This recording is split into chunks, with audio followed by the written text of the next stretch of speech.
Hey, everybody, it's Shit Talk Reviews. What's going on? I'm John. In the room with me, Derek and David J. What's going on, fellas?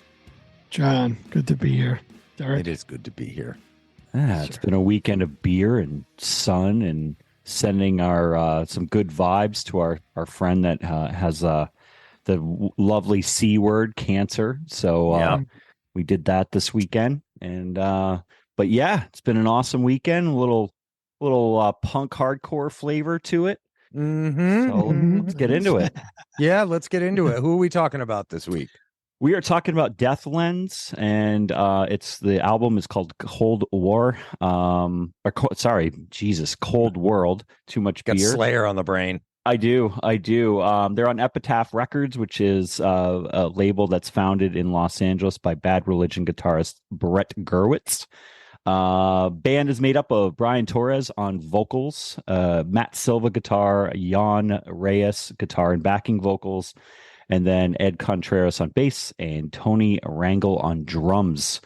I brought them to your attention because I felt like we've been on a little bit of a run of genre breaking bands, and punk rock, post-hardcore, whatever you want to call this band. I mean, they've been labeled everything from hardcore punk, alternative rock, punk rock, post-punk.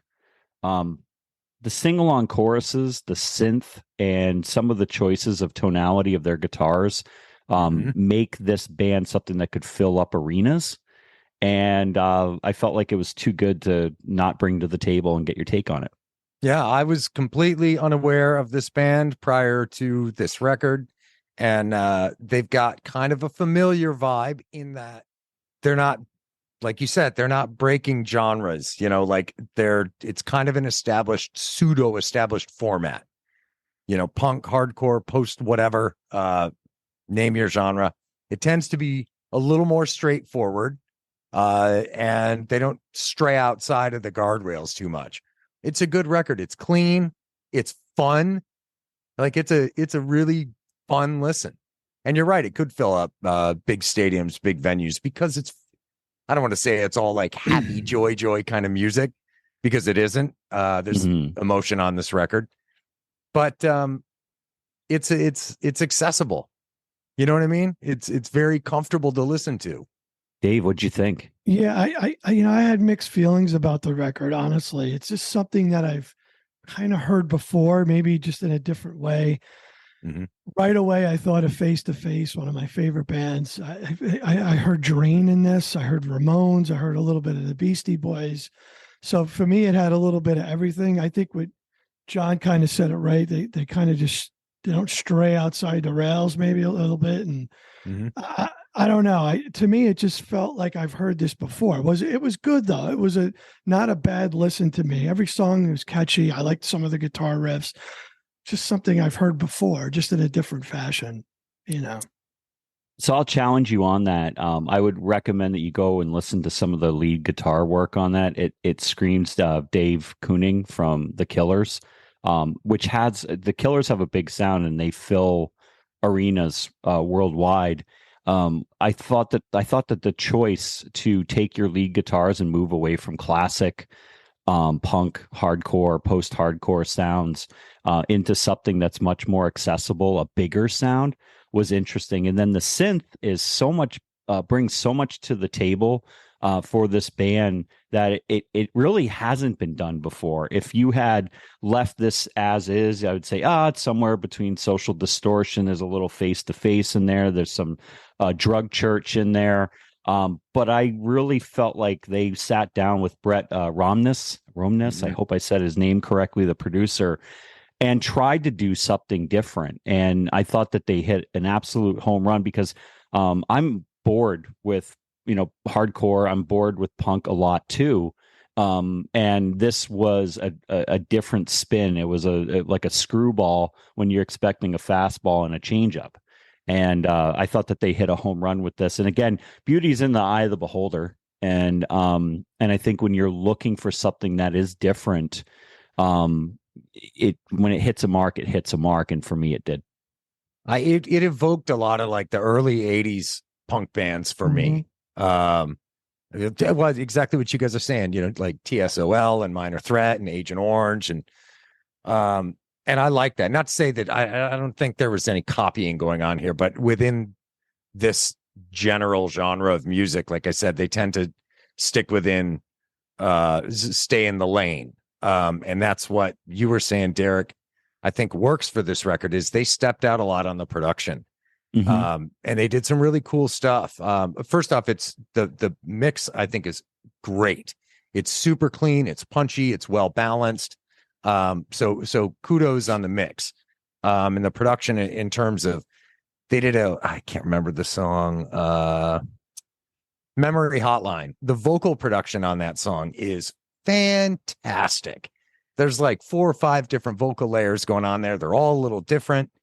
And it's got a great feel to it. So the production is great. I would like to call out Brian Torres's vocals on this too, because I think that he finds, and I'm not a big punk hardcore guy in general, but Brian Torres, I think, found like the perfect balance of melodic vocals on this and the kind of like punk style vocals that's more yelling at you than singing at you. He's got a perfect balance between those two here.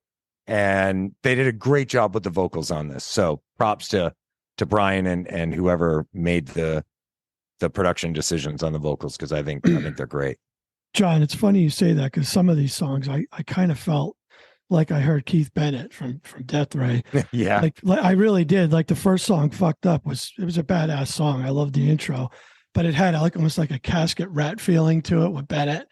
And and there was a few songs where I've kind of heard Bennett a little bit, or some of the different. Yeah, well, and Keith has achieved that same balance of melodic and barking, yelling, style vocals. Right. Yeah. I have a lot of respect for that. I don't mean to be insulting when I say like the yelling style vocals. I sure as hell can't do it. So. Well, that's a staple of hardcore, the yelling part of it, and screaming, and like I said, when you can get a singer that does these genres that blend a lot and can do both sides, that's a testament to Brian. I'm glad you called him out. Yeah. Well, and I think it overall, I think the ability to do both and integrate both within one song or across the record, again, makes it that much more accessible. Like a lot of the bands we've been talking about lately, they cover a lot of ground in terms of who they might appeal to. And I think that this vocal style broadens the audience. Not everybody likes the barky, yelly stuff. Not everybody likes the melodic stuff. This has copious amounts of both. You were saying, Dave. No, I was just going to say, when I went through this, there's not a song I didn't like on this album. I mean, there's things I do agree with you guys. From top to bottom, it wasn't a bad album. This is something I would definitely could feel playing at an event like Derek or said, or just it had a good vibe throughout. It just, to me, it just felt like things I've heard before, But there was some good stuff. I mean, some of this, Limousine had a chugging guitar sound to it, just a great really like that song. And La Que Sera at the end. I don't know how Derek's good at the pronunciation, but that was a cool acoustic sounding guitar sound to the song. And Bruised had like an 80s type feel to it. So there was a lot of stuff that I did like. The last track there, Low K Sera, whatever it is. Apologies for not knowing. It was an interesting choice to close a pretty active, rockin' record with such a departure. Right. I did love at the very tail end of it, though, that crazy build at the end, which is, illustrates what he's singing about in there. But yeah, I like that. That one is definitely a standout. Yeah. Limousines is an interesting track. Leave it to, again, punk hardcore to call out the atrocities in society today. They're spitting some serious piss and vinegar at the mega wealthy and politicians, who are lying on a daily basis, monetizing their positions of power, and then go into their limousines and riding around and not giving a shit about anybody that's listening to this podcast or anybody that is producing this podcast. And I appreciate rebellion. Appreciate honesty and telling it like it is, which has always been core to punk and hardcore. And Limousines just hit that mark for me. Had that Great nice song. chugging sound to it too with the guitar, Yep. Just- Simple, Yeah. but it hit. Yeah. Disturb the Peace, classic hardcore structure, but there's some big synth in there and a sing-along chorus. I heard a little Misfits OOOs in the background as well. Little dream which always makes me happy. Yeah. Middle section of the breakdown is a kick in the teeth. That track really stood out. Obviously fucked up. It's a 2x4 to the head, angsty, punky, hardcore, all in one. All around. I mean, from front to back, I thought it was an interesting listen, and I think that fans, and this is probably more for you, fans of punk, hardcore, post-hardcore, post-punk. I could go on all day with the different types of music. This record is for you guys.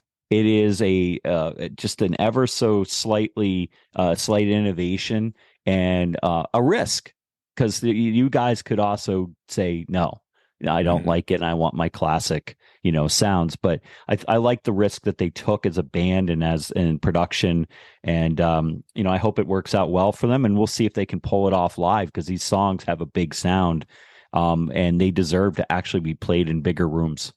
They're hooky. This album is hooky. Mm-hmm. There's a lot of earworms on this throughout this album, but it still cuts too. It's a little lighter, but it's considerably lighter relative to the kind of stuff we've been reviewing lately. Some pretty heavy stuff, and so it's kind of a nice breath of fresh air, but it still has some edge to it, which is cool. Can I say my three favorites? Is that okay? Sure. Get into that. Yeah. Bruised, Vacant, and Turnout are my three favorites on the album. And every other songs, John, you just said it perfect. Maybe not in the exact words, but catchy songs throughout. Like I said, from top to bottom, the album's good. There isn't a bad song.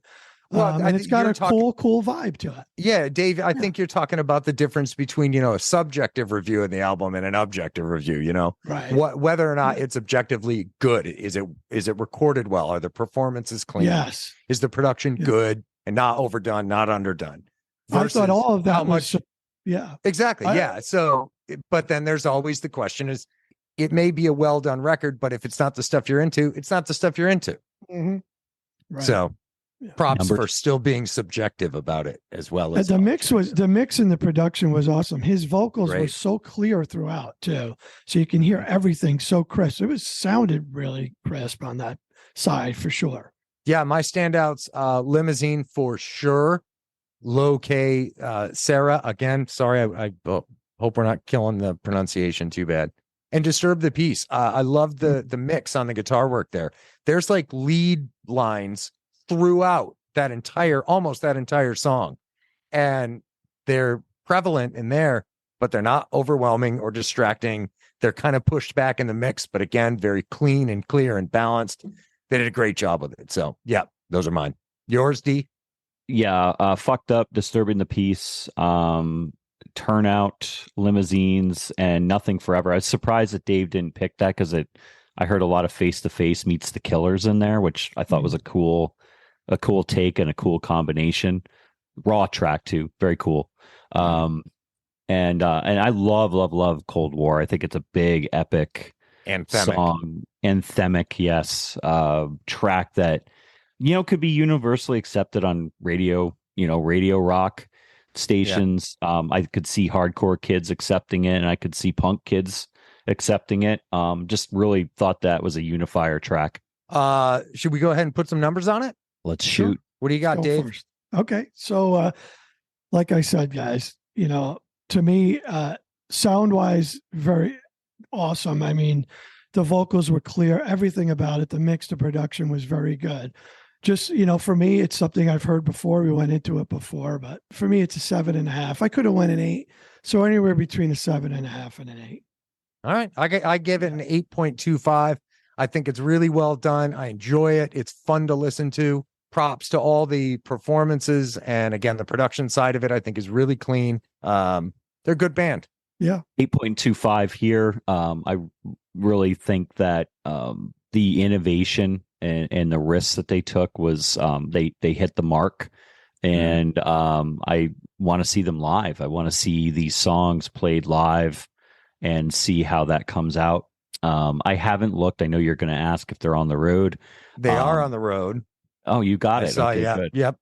I think they're in Europe now, and they're going to play a bunch of shows in and around LA when they get back. I don't know that they're certainly not coming over to our side of the country, but yeah, they are on the road right now and will be through at least July, I think. Cool. Well, to whoever the fuckwad is that keeps telling us to do our research, I did not look at where they're going on the road right now, and I drank beer with some friends instead, and bought Shame ice on cream. you.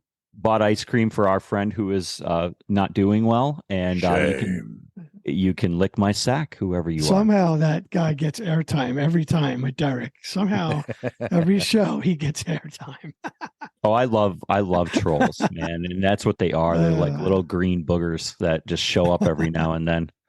Yeah, throw a comment down below about whatever, I guess. Make sure you also subscribe, tell your friends about us, all those things. We don't do a good job of selling ourselves at all. Like some of the other assholes that my son watches, on YouTube, like, and my daughter, like these guys, look, every 30 seconds, make sure that you subscribe. Hit the notification bell. Hit the notification, or else I can't do this content for you. Really Fuck helps you. the channel. Yeah. Country Time Lemonade has still not stepped up. We need the sponsorship dollars from somewhere. They'll come, John, in time. In time. Oh shit. Well, good stuff. Well, I'm gonna sneak in with my pick for next week. We're gonna be talking about the latest release from Wheel. The album is Charismatic Leaders. Great band. I think you guys will both dig it to some extent in any case. All right. So, yeah. All right. Well, good stuff, boys. We'll see you next time. Thank you, John and Derek. Thank you, gentlemen.